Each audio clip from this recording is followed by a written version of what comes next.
Picture a woman standing at her kitchen counter at 7 in the morning. She's made the same coffee, the same way, for 30 years. This morning she can't remember if she put sugar in.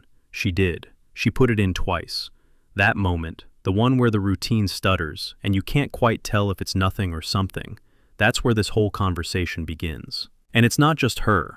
It might be your mother. It might be your husband. It might, if you're honest, be you. Today I want to walk you through 5 quiet changes in the brain that show up years before any doctor uses the word dementia. 5. Most of them get blamed on age. Most of them aren't. And the third one on this list, the one almost nobody connects to memory, is the one I wish every family doctor in this country would catch sooner. I'm Dr. Thomas Grant, and this channel exists for one reason: to give people over 60 the honest information about their brains and bodies that most appointments just don't have time for. Stay with me. By the end of these 20 or so minutes, you'll know what to watch for, what to ask about, and what you can do this week to start protecting the next 20 years of your thinking. Before we get into it, do me a favor. Tell me in the comments where you're watching from. I see people writing in from Ohio, Florida, the Carolinas, all over. It matters to me to know who's in the room. This channel is heading for 200,000 subscribers, and we're not there yet. Every person who hits that subscribe button helps me reach one more family that needs this information. If that's something you can do, I'd be grateful. And if you want the written checklist that goes with this video, scan the code on your screen and join the Telegram channel. I post the summary there for anyone who wants it on paper. Now, there's a number from a 2024 medical commission called the Lancet Commission that I want you to hear plainly. 45% of the dementia we see in the world is preventable. Not all of it. No one would tell you that, but almost half. Almost half of the people who will be diagnosed 20 years from now do not have to be. I call this the quiet 45. It's quiet because the changes that put you in that half happen without symptoms. No pain, no fever, no warning bells. It's a window, and the window is open right now, today, while you're listening to this. I think about the quiet 45 in 3 pillars.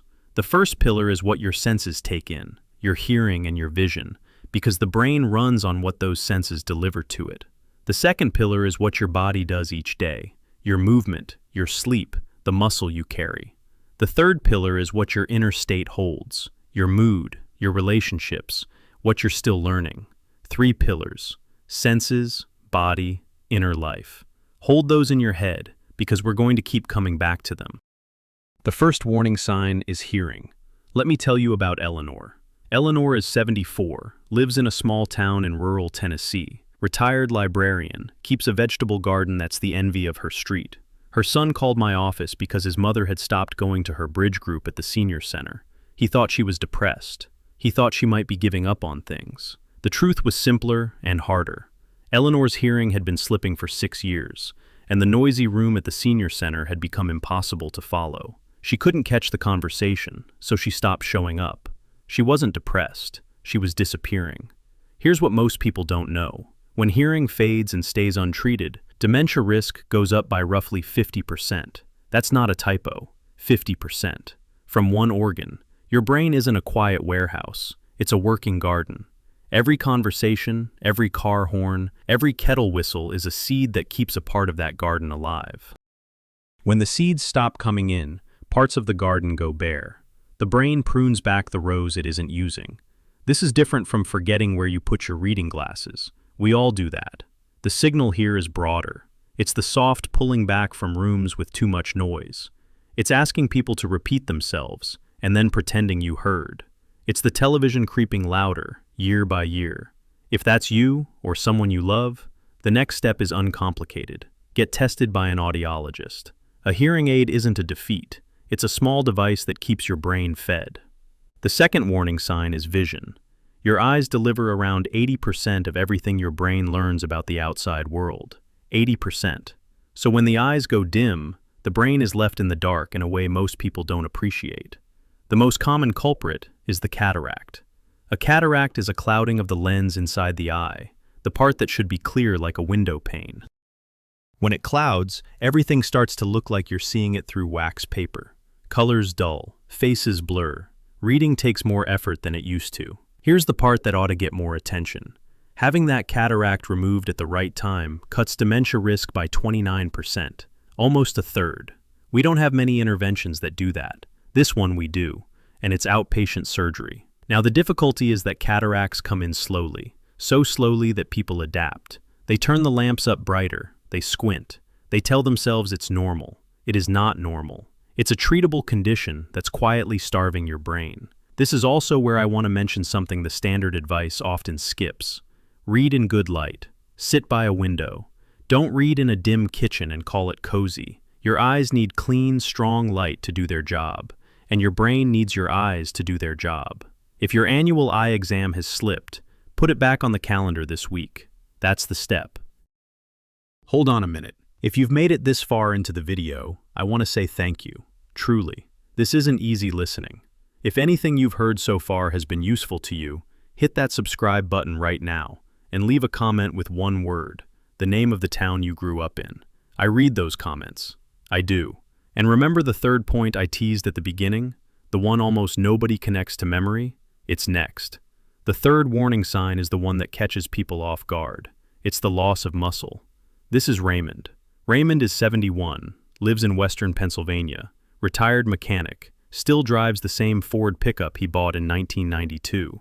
His daughter brought him to a specialist because he'd been forgetting names of grandchildren, names of neighbors. He thought it was just getting older. What he didn't think to mention, what nobody asked, was that he'd stopped doing the things that used to keep him strong. The garage projects had slowed down. He didn't go fishing as much. He sat more. By the time he was in that exam room, his thighs had gone soft, his grip had weakened, and he'd lost about a third of the muscle he had in his 50s. Now here's where most people are surprised. Muscle isn't just for moving around. Muscle is an organ. It makes chemicals. The technical name for those chemicals is myokines. And what myokines do is travel up to the brain and feed it. They tell the brain to grow new connections. They keep inflammation in check. They protect the very tissue that makes you who you are. When the muscle goes, those signals go quiet. The brain stops getting the chemistry it needs to repair itself. There's a clinical term for this kind of muscle loss in older adults. It's called sarcopenia, and a study published in 2025 confirmed what doctors have suspected for years. Sarcopenia isn't just a cause of falls and frailty. It's a direct contributor to cognitive decline. Here's something else worth knowing, because the research is starting to show it clearly. After 50, you lose somewhere between 1 and 2% of your muscle every year you don't actively work to keep it. Every year. By 80, half of what you had at your peak can be gone. That's not vanity. That's brain chemistry walking out the door. Now, this is different from the normal stiffness of a Monday morning. Everyone gets stiff. The signal here is when standing up out of a chair starts to require a push from the arms. When climbing one flight of stairs feels like climbing two. When you find yourself unconsciously skipping the things you used to do without thinking. The fix is not the gym. The fix is movement, daily, modest, regular. 10 minutes in the morning, a walk to the mailbox and back, twice. A bag of groceries carried in one trip instead of 3. 2 or 3 sessions a week with a set of light dumbbells in the living room. You're not training for a marathon. You're keeping your brain's pharmacy stocked. The fourth warning sign is sleep. I need to clear something up first. I hear this in my office almost every week. A patient says, "Well, doctor, I sleep badly now, but that's just what happens when you get older." No, bad sleep isn't normal aging. It's a problem. It can be treated, and treating it matters more than most people realize. This is Margaret, 78, retired school teacher in the Missouri Ozarks, still sings in the choir on Sunday mornings. Margaret hadn't slept a full night in 15 years. She'd wake at 2 in the morning, lie awake until 4, doze a little before dawn. She thought it was her age. She thought it was her late husband's empty side of the bed. Some of that was true, but what she didn't realize was that her brain was missing the one shift it needs to clean itself. Your brain has a cleaning system. It's called the glymphatic system, and it runs almost exclusively during deep sleep. While you're sleeping, that system flushes out the waste products your neurons produce during the day.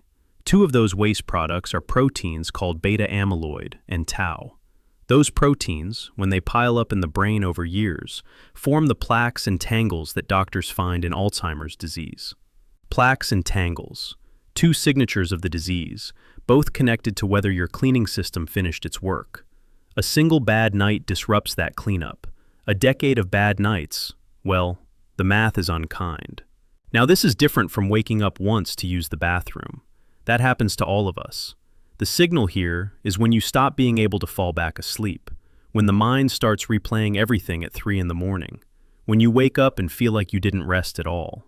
The fix starts simply. Get the phone out of the bedroom. The blue light from the screen tells the brain it's daytime, which suppresses melatonin, the hormone that puts you under. Keep the bedroom cool. Keep your bedtime and your wake time within the same hour every day, including weekends. If you're still struggling after a month of clean sleep habits, that's a conversation worth having with your doctor. There are treatments for this that don't involve sleeping pills, and they work. The fifth warning sign is the one nobody wants to talk about. It's the fat that sits around your middle. I'm not talking about the soft skin you can pinch on your arm.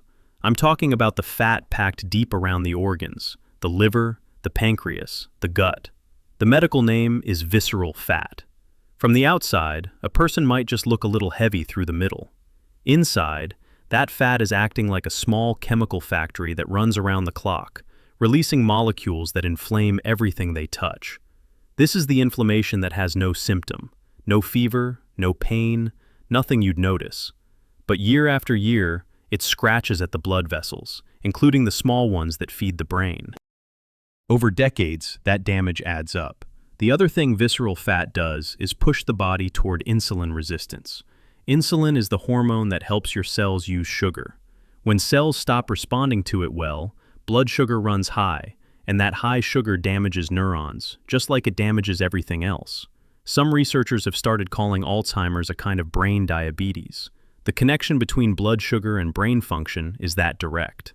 The Lancet Commission, the same one I mentioned earlier, added high LDL cholesterol to the official dementia risk list in 2024. That's the bad cholesterol, the one that builds up in arteries. Now this is different from carrying a few extra pounds. Most of us carry more than we used to. The signal here is waistline. For men, a waist measurement over 40 inches. For women, over 35. If you're past those numbers, the fat inside is doing damage you can't see. The fix is straightforward and unglamorous. Smaller portions, less sugar. Cut the soda. Walk after dinner. Get your cholesterol checked once a year, and look at the number yourself. Don't just take the verdict of fine and move on. So we've gone through 5 warning signs: hearing, vision, muscle, sleep, the fat around the middle. On the surface, they look like 5 different problems. They're not. They share a root, and the root is worth understanding. The deeper truth is that the brain doesn't fail in isolation. The brain fails when the rest of the body stops sending it good information and good chemistry. Think of the brain as the office at the top of a tall building. The office runs on what gets delivered to it by the elevators below. Senses deliver experience. Muscles deliver protective chemistry. Sleep delivers cleanup. Healthy blood vessels deliver oxygen and fuel. When the elevators stop working, the office at the top is the last to know, but the first to suffer. There's a second mechanism here that I want to spend a minute on, because most articles people read on this topic skip it: your mouth, specifically your gums. There's a growing body of research, published in respected journals over the last few years, showing that chronic gum disease is linked to higher dementia risk. The bacteria from inflamed gums appear to travel through the bloodstream and into the brain, where they trigger more of the same inflammation we've been talking about. The mouth is not separate from the body, it's a door. Brush your teeth twice a day. Floss, even if you've never been good at it, start now. See a dentist twice a year and don't skip the cleaning. It sounds small. It isn't. It's another elevator in the building. And here's the part that runs against what most people assume. I'll say it plainly. You'd think the answer to all of this is to slow down, take it easy, rest more, especially in your 70s and 80s. The opposite is true.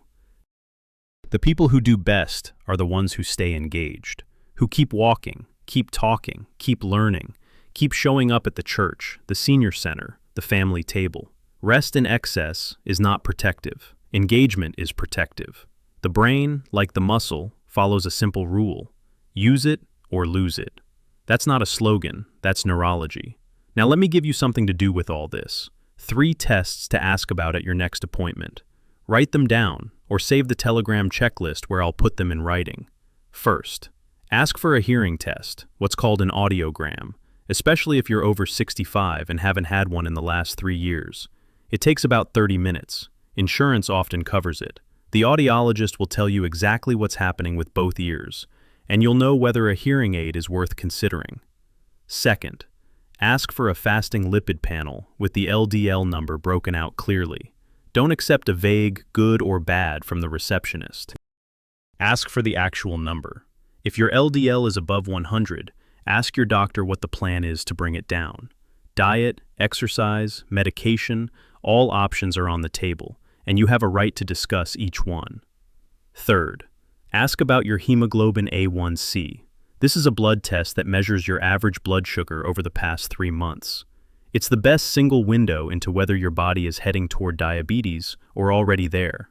If it's creeping up year over year, that's a sign to act now, before symptoms appear. And one more thing you can do at home this week, the SAGE test. That stands for Self-Administered Gerocognitive Examination. It's a free paper and pencil test developed at Ohio State that you can print, complete in about 15 minutes, and score yourself. It's not a diagnosis, it's a baseline.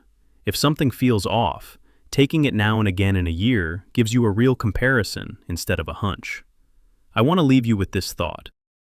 Healthcare after the age of 60 shouldn't be about waiting in chairs and accepting whatever you're handed. It should be about questions, your questions.